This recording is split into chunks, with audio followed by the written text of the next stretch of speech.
Pagdating ng pulis sa ulat ng armadong sumalakay sa bahay ng mayamang pamilya sa Beverly Hills, di nila inasahan ang matinding karahasang nadatnan nila. Sa bahay na may 9,000 talampakan, natagpuan ng awtoridad ang 2 bangkay. Nakakatakot ang eksena. Si Jose Menendez at asawang si Kitty ay parehong binaril ng maraming beses gamit ang shotgun. Matagal nang pinaghinalaan ng mga investigador na may kaugnayan ang organisadong krimen sa mga pagpatay dahil sa brutalidad at katayuan ni Jose bilang matapang na negosyante. Ngunit noong 1900 at 90 lumabas sa mga recording ng kanilang psychologist na ang 2 anak ni na Jose at Kitty ang responsable sa karumaldumal na pagpatay.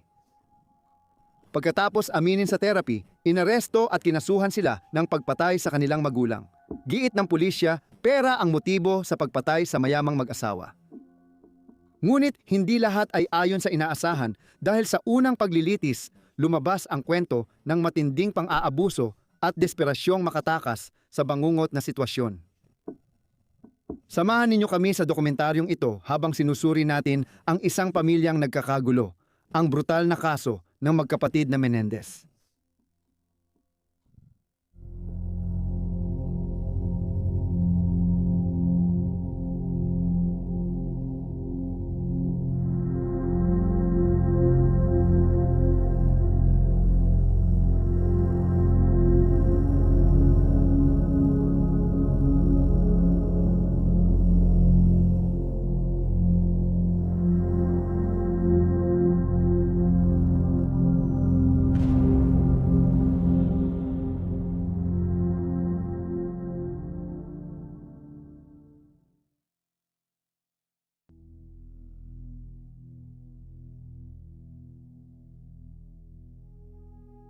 Si Jose Menendez ay ipinanganak noong Mayo 6, 1944 sa Havana, Cuba, kung saan niya ginugol ang karamihan ng kanyang kabataan. Nag-migrate siya sa United States sa edad na 16 sa simula ng Rebolusyong Cuban upang tumira sa malalayong kamag-anak sa Pennsylvania. Matapos makakuha ng swimming scholarship, nag-aral si Jose sa Southern Illinois University, kung saan niya nakilala si Mary Louise Kitty Anderson at nagkaroon sila ng mabilisang romansa. Agad nagkasundo ang dalawa at nagsimulang magkasama palagi at noong 8 ng Hulyo, 1963, sila ay nagpakasal. Sabi ni Jose, hindi agad sinuportahan ng pamilya niya ang desisyon niya, pero binaliwala niya ito at sinabi na kung kaya niyang mamuhay mag-isa sa 16 na taon, kaya rin niyang magpakasal sa 19. Pagkatapos ng tag-init, lumipat ang mag-asawa sa New York, kung saan nag-aral si Jose sa Queens College at nagtapos ng ilang degree sa economics at accounting. Sandaling nanirahan sila sa Illinois, ngunit bumalik sa New York noong 1968 kung saan isinilang ni Kitty ang kanilang unang anak na si Joseph Lyle noong Enero 10. Pagkatapos, nag-resign si Kitty bilang guro para maging may bahay at lumipat ang pamilya sa New Jersey. Ang kanilang pangalawang anak na lalaki, si Eric Gallen, ay ipinanganak noong ika-27 ng Nobyembre, 1970. Lumaki sina Lyle at Eric sa Hopewell Township at nag-aral sa Princeton Day School, isang pribado at prestihiyosong paaralan na matatagpuan sa mayamang bayan ng Princeton, Mercer County, New Jersey. Noong dekada 80, lalo pang lumago ang tagumpay ni Jose sa buhay habang siya ay umaangat sa ranggo sa mga kumpanyang tulad ng Hertz Corporation, ang kumpanya ng paupahang sasakyan, at kalaunan ay sa Radio Corporation of America Records, isang label na pagmamay-ari ng Sony Entertainment. Sa trabahong ito, nakatrabaho niya ang Duran Duran at Eurythmics, at kalaunan naging Chief Operating Officer siya na kumikita ng $500,000 kada taon. Lumaki sina Eric at Lyle na walang kinulang. Sa utos ng ama, nagsimula silang mag-practice ng ice sports at noong 12 taon sila, pinapili silang mag-focus sa isang aktibidad. Pinili rin nila ang tennis, paborito ng kanilang ama, at nagpatuloy sa mahigpit na training kahit noong teenager pa sila. Kalaunan, sabi ni Eric, prototipo kami ng aming ama. Gusto niyang maging kapareho namin siya. Bukod sa pagbibigay diin sa kakayahan sa esports, nais din ni Jose na maging mahusay sa akademiko ang kanyang mga anak. Ayon sa ulat, binigyan niya sila ng motivational na libro at pinabigkas ang mga linya, pati tinatawagan sila ng hanggang 5 beses araw-araw para malaman ang progreso nila sa takdang aralin, gawain sa klase o tennis training. Kalaunan, noong 1989 na pansin ni Lyle, ang tatay ko ay nagdusa dahil sa pagiging perpeksyonista. Nadala niya ito sa bahay namin, kaya minsan naging mahirap para sa amin ni Eric. Kapag hindi niya magawa ng maayos ang isang bagay, sobra siyang naapektuhan nito sa isipan. At naapektuhan din kami nito. Sinabi ng mga nakakakilala kina Kitty at Jose na sila ay mag-asawang labis na nag-aalala sa imahe ng kanilang pamilya. Sinikap nilang magmukhang perpektong pamilya sa panlabas at itulak ang kanilang mga anak na magtagumpay, kahit na iba ang nangyayari sa loob ng kanilang tahanan. Noong 1986 lumipat ang pamilya mula New Jersey papuntang Southern California. Pagkatapos tanggapin ni Jose ang trabaho bilang tagapamahala ng Home Video Division ng Coralco Pictures sa LA, lumipat ang pamilya sa bahay na 8,000 talampakan sa 14 na ektarya sa Calabasas. Sa kabila ng tagumpay ni Jose, nahirapan mag-adjust ang asawang si Kitty. Para sa kanya, napakasakit ang paglipat nila sa West Coast. Bukod dito, habang mag-asawa sila, hayagang hindi naging tapat si Jose at labis siyang nasaktan sa pagtataksil nito. Ang dating therapist niya ay nagpatotoo sa unang paglilitis ng magkapatid na Menendez na naging suicidal si Kitty matapos malaman na may 8 taong relasyon ang asawa niya sa ibang babae noong nasa New York sila. Ayon sa mga ulat, bagamat kontrolado si Jose, dumaranas si Kitty ng depresyon, pagkalulong sa alak at droga. Pagkalipat, nag-aral si Eric sa Calabasas High School. Si Lyle, na 3 taon ang tanda, ay nanatili sa Princeton kung saan siya nag-aral sa Princeton University. Hindi siya natanggap sa paaralan pagkatapos ng high school, pero nag-apply muli dahil sa pamimilit ng ama na gustong makapasok siya sa isang Ivy League na universidad. Tinanggap ang kanyang pangalawang aplikasyon, higit na dahil sa kanyang galing sa paglalaro ng tennis kaysa sa kanyang kakayahan sa akademiko, at agad itong napansin dahil ayon sa ulat ay nahirapan si Lyle na makibagay sa hirap ng akademikong gawain at sa mga inaasahan ng paaralan sa kanya. Gayunpaman, ayon sa lahat ng ulat, ginawa niya ang kanyang makakaya upang pumasa sa kanyang mga klase kahit na kilala na ang kanyang mga grado ay karaniwan lamang sa pinakamaganda. Hindi nagtagal, nagsimulang magkaproblema si Lyle dahil sa kanyang unang semestre, siya ay inakusahan ng plagiarism. Sinasabing kinopya niya ang takdang aralin ng kanyang kalaboratoryo sa isang klase ng psikolohiya at sinubukang angkinin ito bilang kanya. Dahil sa paratang, sumailalim si Lyle sa 4 na oras na pagdinig, tapos nag-usap ang komite ng 1 oras bago magbigay ng 2 opsyon para sa kanya. Pipili siya sa 1 taong suspensyon o tuluyang pagpapatalsik. Pinili ni Lyle ang una. Nalaman ni Jose ang nangyari at umapela siya sa universidad para maibalik ang anak, ngunit hindi na nagbago ang desisyon ng paaralan. Hindi lang ito ang problema ng pamilya Menendez ngayon. Habang nasa California, si Lyle at Eric ay napasama agad sa grupo ng pribilehiyadong binatilyo na hinihinalang nagnanakaw ng mga bahay bilang libangan. Si Eric ay nasangkot sa 2 pagnanakaw kung saan mahigit $100,000 na pera at alahas ang nakuha. Ilang araw matapos siyang kasuhan ng pagnanakaw, isinuko ng kanyang ama sa sheriff ang karamihan sa mga ninakaw na gamit. Si Jose ay nag-issue rin ng tseke na nagkakahalaga ng $11,000 para bayaran ang mga mamahaling gamit na hindi nahanap. Dahil sa ginawa niya, binigyan si Eric ng probation, community service at sa pilitang counseling. Si Kitty, ang kanyang ina, ay kumonsulta noon sa psychiatrist at humingi ng rekomendasyon para maipasok sa therapy ang bunsong anak. Makalipas ang kaunting panahon, nagsimulang magpatingin si Eric kay psychologist Jerome O'Seal. Isa pang kapansin-pansing ginawa ni Eric sa panahong ito ay ang pagsusulat niya ng isang screenplay na pinamagatan niyang Friends.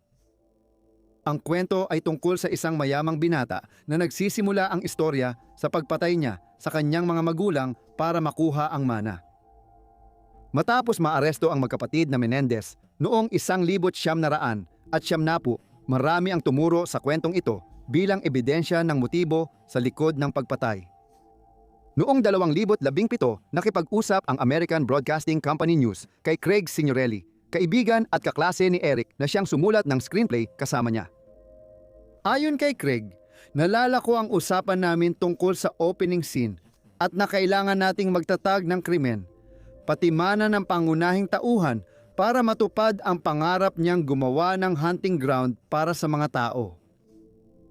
Isinulat ng 2 binata na ang pangunahing karakter, si Hamilton Cromwell, isang 18 anyos na sopistikado at guwapong binata, ay nagsisimulang magbasa tungkol sa perang ipapamana ng kanyang ama sa oras ng pagkamatay nito.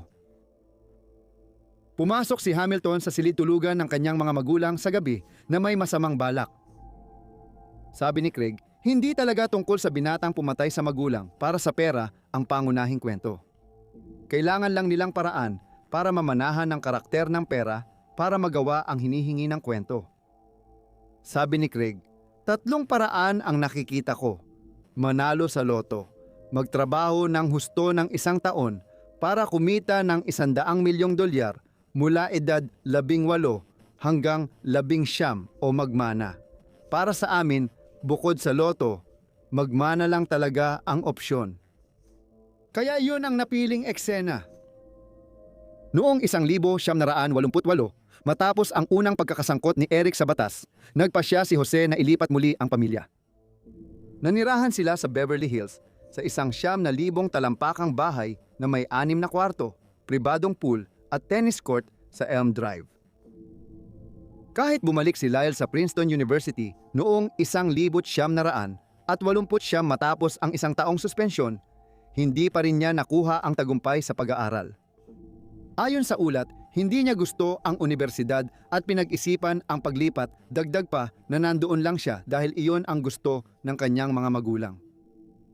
Ipinakilala siya ng kasintahan kay Donovan Goodrew, matalik na kaibigan ni Lyle sa paaralan.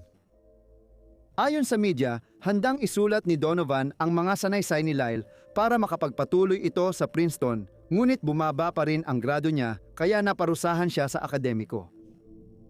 Umatras siya sa Princeton noong huling 1989 matapos mapatay ang kanyang mga magulang. Noong tagsibol ng 1989, iniulat ng kapatid ni Kitty na napagod na si Jose sa kabiguan ng kanyang mga anak na magtagumpay. Hindi natupad ni Lyle at Eric ang matataas na inaasahan niya. Si Lyle nahirapan sa Princeton, si Eric nasangkot sa krimen pagkalipas ng ilang taon. Sa panahong ito, nabanggit ni Jose na balak niyang alisin ang kanyang mga anak sa kanyang testamento. Habang inaalala ang mahirap niyang relasyon sa kanilang ama, sinabi ni Eric kalaunan na ito ay brutal, masakit, puno ng pahirap, at gayunpaman hinangaan ko siya dahil napakalakas niya at siya ang lahat ng ibig sabihin ng tagumpay, na itinuro sa akin kung ano ang tagumpay.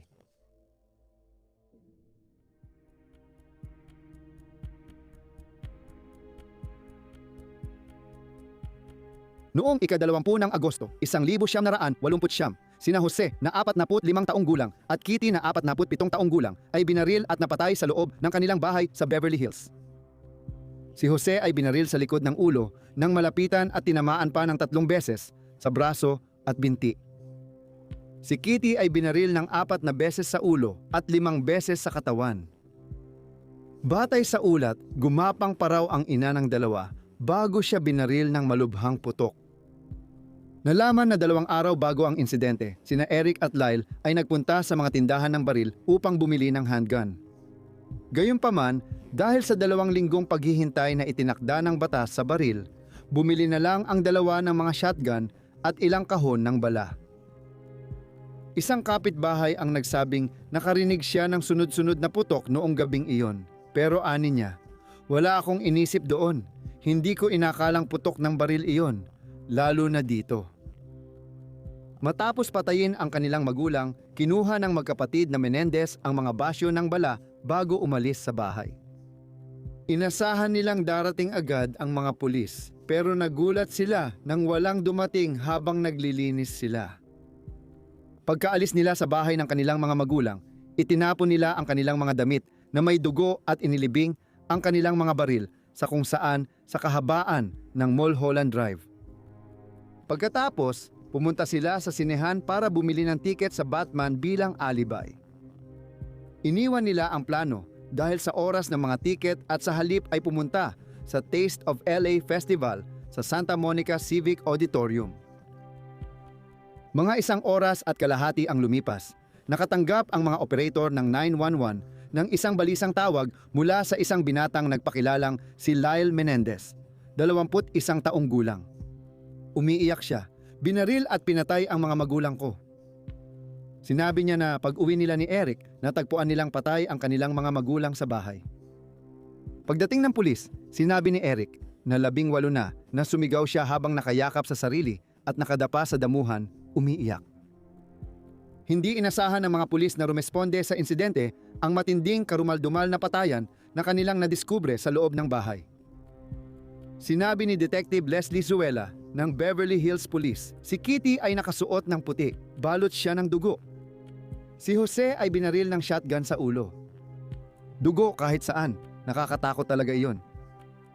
Tandaan ng mga forensic expert na ang crime scene ay isa sa pinakabrutal nilang nahawakan dahil sa dugo at piraso ng utak na nagkalat sa kwarto.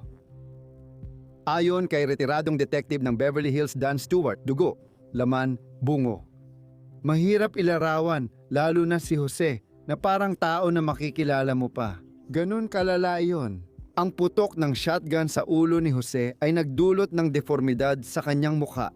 Matatag na nanindigan ang magkapatid na Menendez sa pagtatanong ng pulisya.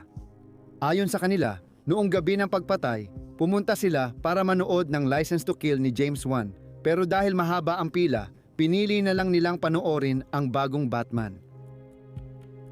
Pumunta sila sa Taste of LA Festival at sinabing tinangkang kontakin ang kaibigan na dapat nilang makita pero hindi nila nagawa. Kaya sa huli, umuwi na lang sila. Ipinahayag nila na bukas ang gate sa driveway at nakabukas ang pinto sa harap nang sila ay bumalik.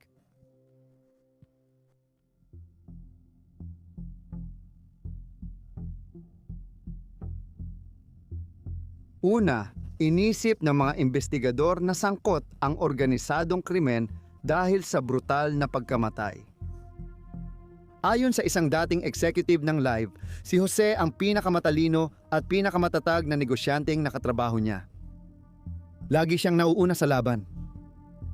Pagpasok sa Carolco Pictures, agad nagpakita ng tapang ang ama ng 2 anak sa pagtanggal ng 383 trabaho at pagsara ng mamahaling opisina ng kumpanya sa Woodland Hills, California. Nalugi ang negosyo ng 20 milyon noong 1986 pero sa pamumuno ni Jose, mabilis itong umunlad. Kumita ng 8 milyon noong 1987 at 1988. Sa mahabang karera ni Jose, nakipag-ugnayan siya kay Sylvester Stallone ng Carolco Pictures Board at sa mga musikero tulad ni Barry Manilow at Rick Springfield. Nakisalamuha rin siya sa masasamang tao. Ayon sa People.com, noong 1986 sinimula ng Carolco Pictures na bilhin ang International Video Entertainment na pinaikling International Video Entertainment, isang hiwalay na kumpanya. Noon, pagmamay-ari ni Noel Bloom ang International Video Entertainment na tinawag na distributor ng X-rated na pelikula at minsang konektado sa sindikato. Kahit tapos na ang kasunduan bago sumali si Jose sa Carolco, nagkaroon pa rin siya ng kaugnayan kay Bloom na nagsabing may utang sa kanya na $500,000. Umabot sa korte ang issue pero nagkasundo rin ang Carolco. Nagkaroon ng kasunduan sa pagbili ng Becsac Corp, may-ari ng 80 audio-video na tindahan. Si Morris Levy, may-ari nito, ay nahatulan noong 1988 dahil sa pagsasabwatan para mangikil ng bayad mula sa isang record wholesaler. Ang mga kadududang transaksyon ng negosyong ito ang nagdulot ng hinala ng mga investigador na may kaugnayan ito sa pagkamatay ni Jose at ng kanyang asawa. Kahit malalim ang background check, walang nahanap na magtuturo sa pulisya sa suspect. Hindi pala trabaho ni Jose ang sanhi ng kanyang pagkamatay.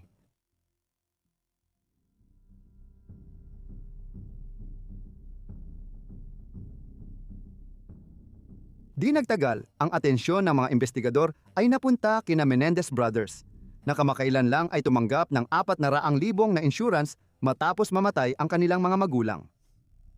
Noong taglagas ng 1,900 at 89 maluho ang paggastos ni Lyle, bumili siya ng Porsche Carrera, Rolex na relo na 15,000 at maraming damit mula sa mamahaling tindahan, kabilang ang 5 silk na kamiseta na tig-$70.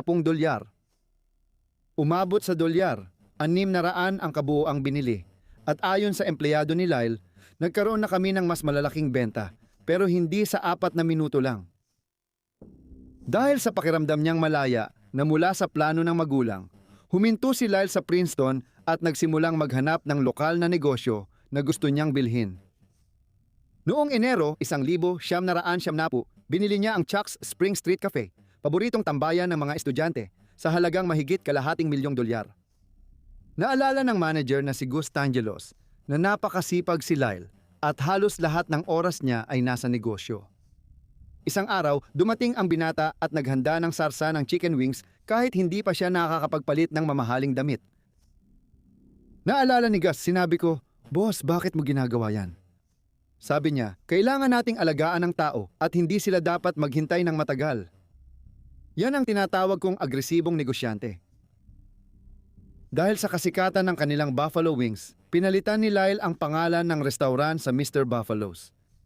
Plano niyang gawing western ang tema at magbukas ng mas maraming restaurant sa ibang lugar tulad ng California. Nangarap siyang maging negosyante at kumita sa real estate, kaya itinatag niya ang Menendez Investment Enterprises, isang shell company na lalagyan niya ng puhunan matapos matanggap ang kanyang mana. Ang una niyang empleyado ay si David Rose, estudyante rin sa Princeton, 20 taong gulang na naging consultant. Kalaunan, sinabi ni David na nagsagawa siya ng sarili niyang pagsasaliksik tungkol kay Lyle at sa kanyang kapatid, ngunit napansin niyang wala namang talagang kapansin-pansin sa kanilang mga pinagmulan. Sabi niya, "Sa gumawa ng krimeng ito, wala akong nakitang psikolohikal na palatandaan." Hindi ako nakabase sa sinabi niya, kundi sa sarili kong pagsasaliksik. Si Eric naman ay may matataas na ambisyon. Nais niyang pasukin ang mundo ng politika. Ngunit sa kabila ng lahat ng mga pangarap na ito, hindi agad pumasok si Eric sa larangan ng politika. Sa halip, ibinaling niya ang kanyang atensyon sa tennis. Plano niyang mag-aral sa University of California, Los Angeles matapos niyang magtapos. Ayon sa ulat, gusto niyang lumayo sa magulang pero hindi sinuportahan ng ama ang desisyon. Matapos mapatay ang kanyang mga magulang, kumuha si Eric ng full-time tennis coach at pinahusay ang kanyang kakayahan. Sabi ng kaibigan ng pamilya, hindi naging sapat ang galing ni Eric sa tennis para seryosohin ito at ginamit lang niya ang esports bilang emosyonal na takas. Nagpunta siya sa Israel noong early 1990 at 90 para sumali sa serye ng laro, ngunit agad siyang natalo sa unang round ng parehong torneo. Nagpasya ang magkapatid na hindi tumira sa mansyon ng magulang nila sa Beverly Hills matapos itong pumanaw. Nagdesisyon silang tumira sa magkatabing kondo sa baybayin ng Marina del Rey. Maliban sa pag-abot ng ambisyon, madalas maglakbay sina Lyle at Eric sa United Kingdom at Caribbean at kumakain sa mamahaling restaurant. Bago sila maaresto noong 1990, gumastos ang dalawa ng humigit kumulang $700,000, bagamat napansin ng mga miyembro ng pamilya na hindi ito kakaiba at malaki rin ang ginastos nila bago pa man namatay ang kanilang mga magulang. Bago maaresto, lumapit si Craig Signorelli, kaibigan at kasamang sumulat ni Eric ng screenplay, sa pulis at sinabi niyang inamin ni Eric ang mga pagpatay. Ayon sa LA Times, sinabi ni Craig na binisita niya si Eric ilang araw matapos mamatay sina Kitty at Jose. Tumingin sa akin si Eric, nag-relax at tinanong, "Gusto mong malaman ang nangyari?" Ayon sa ulat, sinabi ni Eric na bumalik sila sa bahay para kunin ang peking identification papunta sa bar. Paglabas ng bahay, dala ni Lyle ang 2 shotgun. Sabi ni Craig, ayon kay Lars, "Tara, gawin na natin." Sinunod ni Eric ang utos ng kapatid at binaril ang ina habang tumatayo ito sa sofa. Sabi pa ni Craig, hindi niya alam kung isusumbong ang matalik na kaibigan matapos marinig lahat, pero sa huli ay nagpasya siyang gawin ito. Nag-prepare agad ang pulis para magsuot ng wire si Craig at ma-record ang pag-amin ni Eric, pero nang tanungin siya, itinanggi ni Eric na pinatay niya ang kanyang magulang. Sa huli, inamin ni Eric ang lahat sa psychologist niyang si Jerome Ozial, na pagkatapos ay ibinahagi ito sa kasintahan niyang si Judalyn Smythe. Matapos aminin, ni-record ni Ozial ang mga sesyon nila ng magkapatid. Pagkatapos ng hiwalayan nila ni Ozial, itinukoy ni Judalyn sa pulis ang alam niya. Inaresto si Lyle noong Marso 8, 1990 sa labas ng bahay nila habang sumuko si Eric 3 araw matapos siyang bumalik mula sa tennis tournament sa Israel.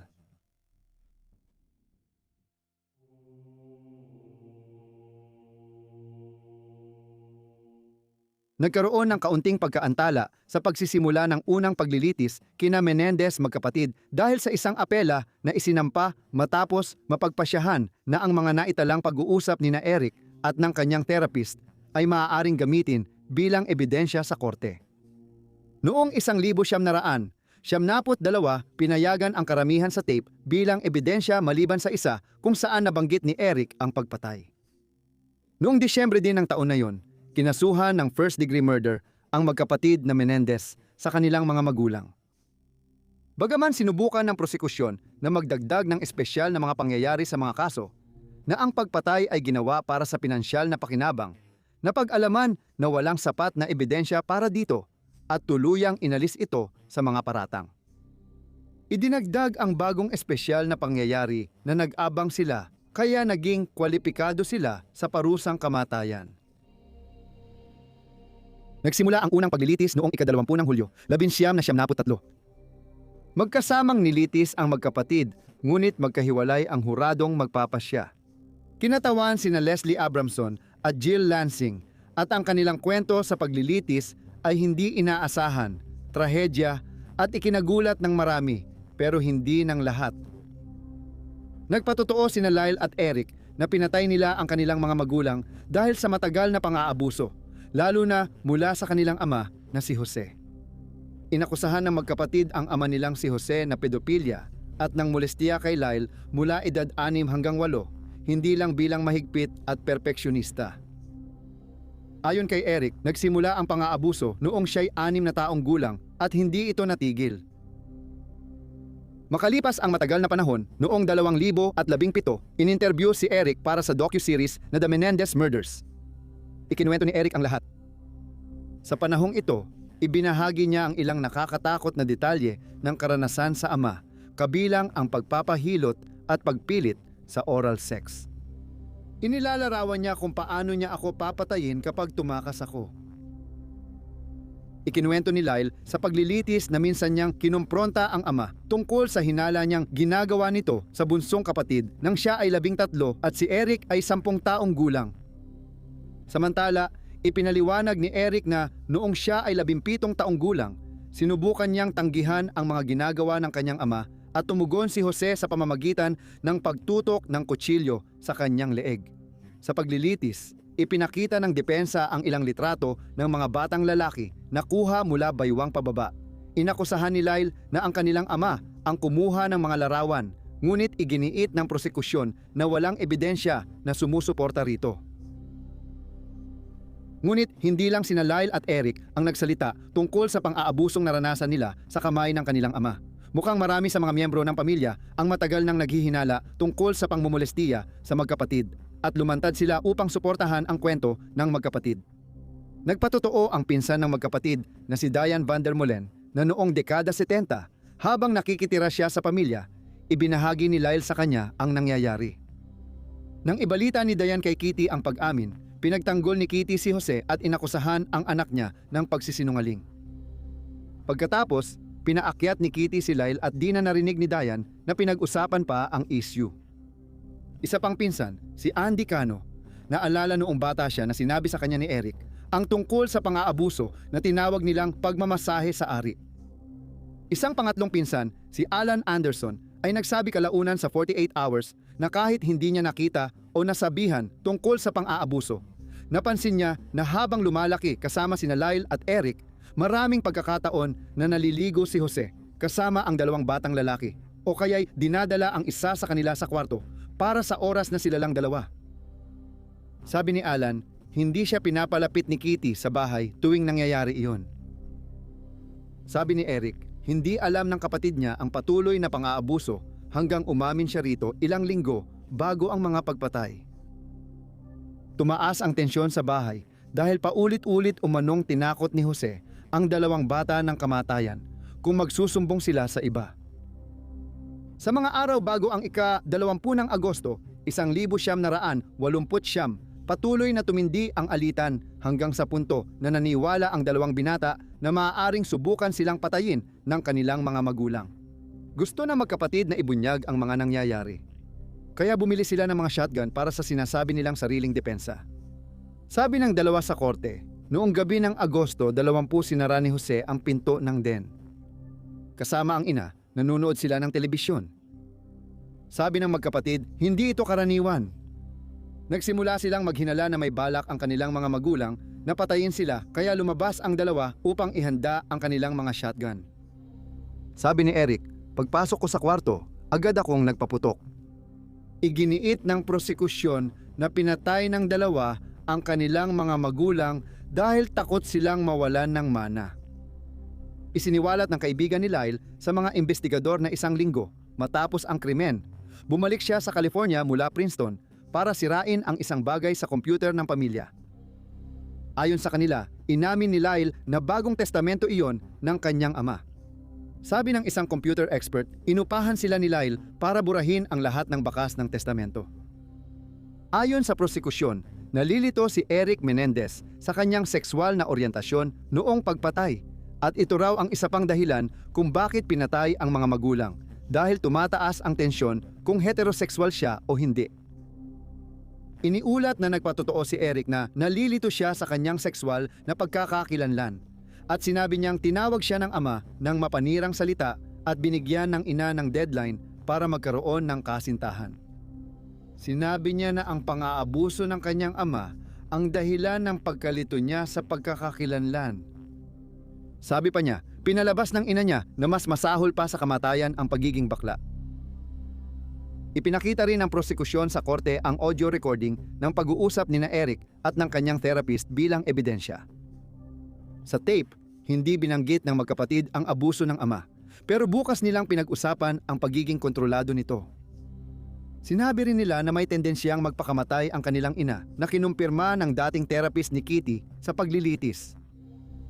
Sinabi ni Jerome Orcial sa korte na hindi siya naniniwala na pinatay ng magkapatid na Menendez dahil sa pera, bagkus ay iginiit niyang ginawa nila ito dahil sa matinding galit at kagustuhang makalaya mula sa paghahari ng kanilang ama.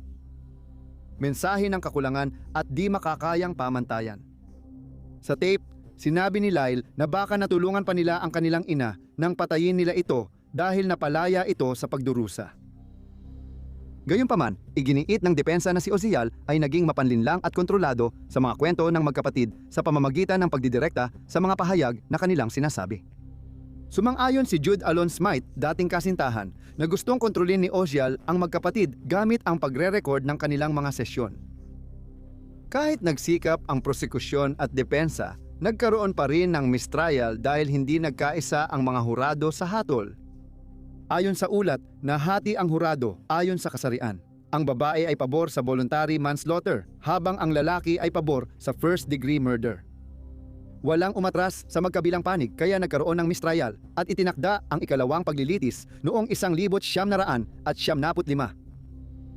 Noong Oktubre 1995, nagsimula ang ikalawang paglilitis, ngunit may kaunting pagkakaiba ngayon dahil iisang hurado lang ang ginamit. At tumanggi si Lyle na tumestigo dahil nag-aalala ang depensa na baka magsinungaling siya sa ilalim ng panunumpa. Iniulat na sinulatan ni Lyle ang dati niyang kasintahan noong unang paglilitis para bigyan ng tagubilin sa pagpapatotoo. Dagdag pa, matagumpay na tinutulan ng prosekusyon ni David Khan ang karamihan sa ebidensya ng depensa, lalo na ang may kaugnayan sa pang-aabuso ng ama sa magkapatid. Tinawag ng prosekusyon na abuse excuse ang depensang pumatay ang magkapatid dahil sa pang-aabuso at inakusahan silang nagsisinungaling sa kanilang naranasan. Si Stanley Weisberg ang namahala sa parehong unang at ikalawang paglilitis. Ginawa ng prosekusyon ang lahat para siraan ang magkapatid. Ipinakita ang mga larawan ng autopsy at ng crime scene at inakusahan silang ginabayan lang ng kasakiman, habang iginiit ng depensa na biktima ang dalawa ng isang sistemang hindi sineseryoso ang mga paratang ng pang-aabuso, lalo na kung sangkot ay mga lalaki at kalalakihan. Ang abogado ni Eric, si Leslie Abramson, na bumalik para sa ikalawang paglilitis, ay iginiit na ang magkapatid ay pumatay dahil sa matinding takot at kaba, at sinabi na patutunayan ng depensa na si Eric ay pinahirapan, tinakot, inabuso, nilapastangan at sinamantala hanggang sa mabuhay siya sa palagiang takot. Giit ng prosekusyon, nasa tamang edad at may sariling sasakyan si Eric. Walang dahilan para hindi siya umalis ng bahay at takasan ang galit ng ama. Nang tanungin kung bakit hindi siya sumali sa hukbong sandatahan, sagot ni Eric ay hindi siya naniniwalang mapoprotektahan siya nito dahil ang ama niya ang pinakamakapangyarihang tao para sa kanya. Inamin ni Eric na alam niyang tinanggal siya sa testamento ng ama dahil sinabi ito ni Jose. Ayon sa ulat, sinabi ni Jose na dahil hindi natutugunan ng anak niya ang inaasahan niya. Isa sa mga kilalang saksi ng prosekusyon ay ang dating kasintahan ni Lyle, si Jamie Pisasic, na nagsabi na una raw ikinuwento ni Lyle sa kanya na mafia ang pumatay sa kanyang mga magulang. Habang nung una ay naniwala siya sa mga sinabi nito, dumating ang panahon na tumigil siya at sinubukan ni Lyle na suhulan siya para magsinungaling sa kanyang testimonya sa paglilitis. Sinabi rin niya na noong bumisita siya kay Lyle sa kulungan, inalok siya nito ng pera para sabihin na nilapastangan siya ng kanyang ama. Tinapos ng prosekusyon ang ikalawang paglilitis sa pagsasabing ang kwento ng magkapatid na Menendez ay pinakakatawa-tawa at pinakaridikulo sa korte. Ipinagtanggol ng depensa na si Eric ay biktima ng post-traumatic stress disorder at ang kanyang pagkakakulong ay magiging malaking trahedya. Sa pagkakataong ito, nanalo ang prosekusyon. Parehong nahatulan sina Lyle at Eric ng 2 bilang ng first-degree murder na may espesyal na sirkumstansya at sabuatan sa pagpatay. Hinatulan silang makulong habang buhay ng walang parol. Sa pagninilay noong 2024, sinabi ni Lyle, kung babalikan ang mga paglilitis, akala namin ni Eric at ng aming pamilya na papasok kami sa isang kaso ng manslaughter na may piskal na nakakaunawa sa matinding epekto ng sexual na karahasan sa isang tao. Pero nauwi kami sa parehong sentensya na ibinibigay sa isang serial killer.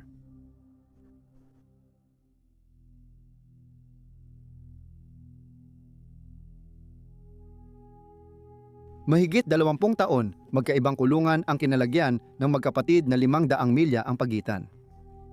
Si Eric ay nasa Richard J. Donovan Correctional Facility sa San Diego County at si Lyle naman ay nakakulong sa Mule Creek State Prison sa Ione, California. Kahit magkalayo sila, regular silang nagsusulatan ng mga liham sa isa't isa. Noong 1976, sinabi ni Lyle, ang simula namin sa buhay bilang preso ay labis na masakit. Nag-hunger strike ang kapatid ko para magkasama pa rin kami. Hindi hanggang 2018 muling nagkita ang dalawa. Nang mailipat si Lyle sa Richard J. Donovan Correctional Facility, sumunod si Eric sa kanyang unit makalipas ng ilang sandali. Ayon sa ulat, napaiyak sila nang magkaharap silang muli. Noong Hulyo ng 1976, pinakasalan ni Lyle ang kanyang unang asawa, Anna Erickson. Dumalo sa seremonya ang abogado ni Eric at tiyahin nilang si Marta Menendez. Ngunit sandali lang silang nagsama. Noong 2001 matapos ang 5 taon, nagdiborsyo sila nang malaman ni Anna na may ibang babae si Lyle. Noong Nobyembre 2003, pinakasalan niya si Rebecca Sneed, isang abogadang halos 10 taon na niyang kilala. Ibinahagi ni Lyle na mahalaga sa kanya na ipagmalaki ang ginagawa niya sa buhay kahit nakakulong siya. Noong 2024, nagtapos siya ng bachelor's sa sosyolohiya sa college program ng Universidad ng California para sa mga bilanggo. Nag-aaral siya ng master's sa urban planning. 6 na taon na ang nakalipas, itinatag niya ang Prison Reform at Beautification Initiative na Green Space Project na layong gawing mas kaaya-aya ang mga bilangguan sa pamamagitan ng pagtatanim ng halaman at pagpipinta ng mural sa pader. Ayon kay Lal, dala pa rin niya ang guilt sa pagkamatay ng kanyang magulang at anya. Ang trahedyang ito ang pinaka-nakagugulat at pinaka-kinakasamaang loob sa buhay ko. Hindi mo matatakasan ang alaala, kaya matagal ko nang tinigilan ang pagsubok. Samantala, nagpakasal din si Eric. Noong 1979, ikinasal siya kay Tammy Ruth Sukuman. Noong 2005, siya ang naglathala ng librong Sabi Nila, Hindi Namin Kakayanin, Ang Buhay Ko kasama si Eric Menendez. Sabi niya, ang kasal niya ay nagdala ng kapayapaan at kaligayahan. Sa kulungan natutong magpinta si Eric at binigyan niya ng portrait si komedyanteng Kathy Griffin. Habang naaalala niya ang kulungan, sinabi niyang ang pagkakaaresto sa kanya ay malaking ginhawa. Masaya akong tapos na ang buhay ko. Nang makulong ako, unti-unting bumalik ang tunay kong pagkatao. Kailangan ko itong hanapin para sa sarili ko. Sinabi rin niya na nagsisisi siya sa mga pagpatay at gustong bumalik sa nakaraan. Gusto kong bawiin lahat ng ginawa namin ni Lyle. Marami pa ring miyembro ng pamilya ng magkapatid ang naninindigan para sa kanila hanggang ngayon. Ayon sa kapatid ni Kitty, mas nararapat na manslaughter lang ang kaso sa dalawa, hindi first-degree murder. Si Joan Anderson van der Molen, na ngayon ay 72 na, ay nagsabi na trahedya ang ginawa ng kanyang pamangkin at sinabi niyang mga bata lang sila na dumanas ng matinding kalupitan sa pinakakarumal-dumal na paraan. Gayunpaman, sinabi ng kapatid ni Kitty na si Milton Anderson na ang dalawa ay walang pusong mamamatay tao at dapat manatili sa kulungan dahil sa karumal-dumal nilang ginawa. Hindi siya naniniwala sa aligasyon ng pang-aabuso ng magkapatid, ngunit naniniwala siyang pera ang dahilan nila. Noong 2023, nagsimula ang isang paggalaw sa kaso nang magsumite ng petisyon sa korte ang kanilang mga abogado noong Mayo ng taong iyon. Binanggit sa petisyon ang bagong paratang laban kay Jose mula sa ibang partido at ang bagong tuklas na liham ni Eric sa pinsan 8 buwan bago ang pagpatay. Lumabas ang bagong paratang matapos ipalabas ang Peacock docuseries na Menendez at Menudo, mga lalaki na pinagtaksilan. Ang Menudo ay bandang nakilala ni Jose noong panahon niya sa Radio Corporation of America Records at si Roy Rosello ay sumali sa grupo noong siya'y 13 taong gulang. Sa docuseries, 51 taong gulang siya at inakusahan niyang noong 14 siya nilagyan siya ng droga at inabuso ng sexual ni Jose sa kanyang mansyon. Sinabi ni Roy, alam ko ang ginawa niya sa akin sa bahay niya. Sa docuseries, itinuro niya ang larawan ni Jose at sinabing, iyan ang gumahasa sa akin.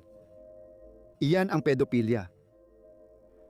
Samantala, nakuha ni Marta Cano, kapatid ni Jose, ang liham na ipinadala sa pinsan ni Eric 8 buwan bago ang mga pagpatay. Ipinadala ito sa yumaong anak niyang si Andy at binasa ang bahagi ng nilalaman. Sinusubukan kong iwasan si tatay. Andy, nangyayari pa rin ito pero mas malala na ngayon para sa akin. Hindi ko maipaliwanag. Sobrang taba niya na hindi ko na kayang tingnan siya. Hindi ko alam kailan mangyayari ito at nababaliw na ako. Lagi akong puyat kakaisip na baka pumasok siya. Kailangan ko na itong alisin sa isip ko. Alam ko sinabi mo pero natatakot pa rin ako. Hindi mo lang talaga kilala si tatay gaya ng pagkakakilala ko sa kanya. Sira ulo siya. Paulit-ulit niya akong pinagbilan na huwag magsabi, lalo na kay Lyle.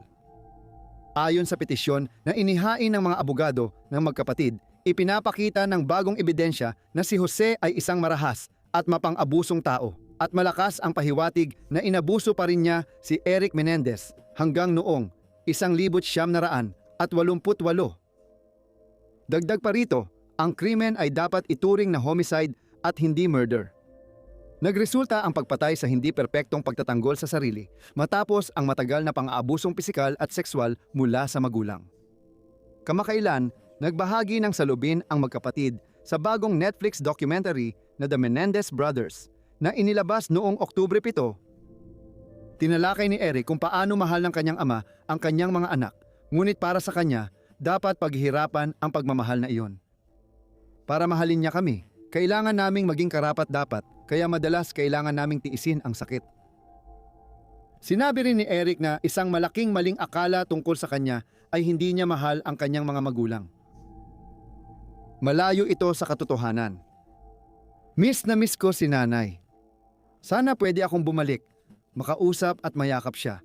Masabi na mahal ko siya at gusto kong mahalin niya ako. Maging masaya siya kasama at bilang anak niya at maramdaman ang koneksyon at saya na yun. Pero kapag iniisip ko ang tatay ko, mas mahirap. Sobrang iniidolo ko siya. Gusto kong maging katulad niya, pero bihira siyang maging isang ama.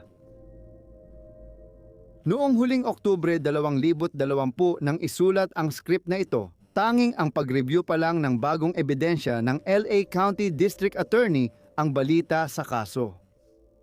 May nakatakdang pagdinig sa korte sa Nobyembre 26.